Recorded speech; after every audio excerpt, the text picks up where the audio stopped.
Okay, to take a look at the Bosch Icon windshield wipers.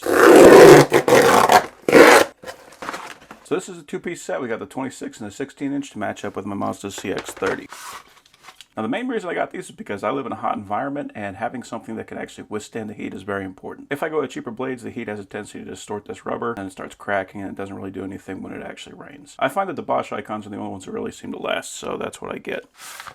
So that is my set. You can see here I'm using the A version for both. So if your car has to differentiate between the left side and the right side, you might have to get a B for the right side. But the way this installs is pretty simple. All you got to do is grab here and pull. That is going to squeeze in on those clips so that you can unclip it from the base. It'll install just like any other windshield wiper. So this is just a guard, so the windshield wiper will go through here, and then the hook will hook around the end. So to get to these blades, we have to put it in service mode. So ignition on, ignition off, and then 1, 2.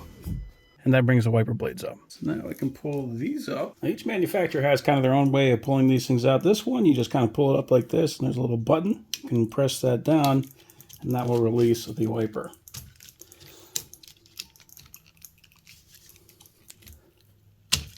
There we go. Some of them will have a little flap, so you just kind of grab it and pull it up. Some of them just kind of pull straight down. Some of them have those covers. There's a lot of different ways to do it. But with the new blade, we're just going to place it right in, and then clip that down. And that's pretty darn simple. Yeah, we'll do the same thing for the far one.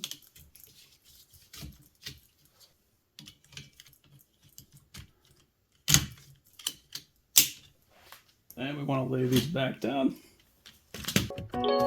And start the car again. And we are set.